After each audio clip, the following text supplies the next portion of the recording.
بسم الله الرحمن الرحیم السلام علیکم دا وخت پیښور بورډ بازار کې موجود یم او پیښور بورډ بازار ته مینی کابل هم ویل کېږي. تقریبا 95% دلته کې افغانیان دي، کاروبار کوي، کار روزګار کوي. اوس حکومت دا فیصله کړې چې افغانیان واپس لګل کېږي. نو دلته ګورو به چې دلته افغانیان څه وایي. دا وخت یو کس ما سره موجود دی. السلام علیکم ستړي مه شئ، په خیر. وعلیکم السلام. څه نومېږي وروره؟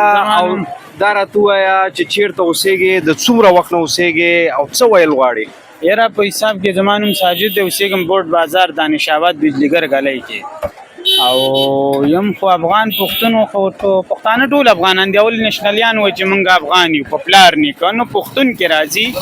پښتون چې چېرته په کوم ملک نو هغه افغان ثابتېږي. ښځه د پاکستاني ده که افغانې؟ واپس به ځې که نه ځې؟ ښځه درته څه وایي چې سره ځمه او که نه ځمه؟ دا وایه. یاره ښځه خو زما په صفا خبرې پاکستانی ده او هغه ما ته په موجود دا خبره کوي ولې دا خلک وایي دا بار چې ښځې بوځي ولې که زه تا سره افغانستان ته لاړم نو داسې خبره ده. نو په 100% کې هغه ما سره تیاره ده چې زه به وفا در سره کوي؟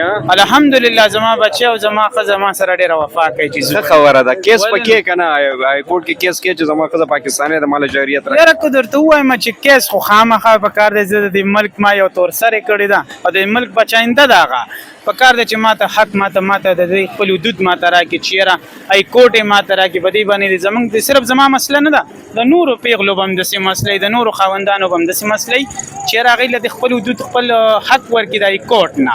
سمه ده. مننه کوو کتونکو د چا افغانیانو چې ښځې پاکستاني وي یا د 79 نه په اخوا هغوی سره ډاکومنټ موجود وي، پاسپورټ وي یا بل داسې دستاویز وي، نو هغه حق لري او هغه ته چې کوم دی کارډ ورکړلی کېږي نو هغه به نادرا چې کوم میګا سنټر دی هلته د لاړ شي، خپل دستاویز دی وړي، نکاحنامه دی یوسي او که بیا هم تاسو نه کوي نو تاسو عدالت دروازه چې کوم دی هغه هم ټکولی شئ او عدالت کې کیس هم کولی شئ. مننه.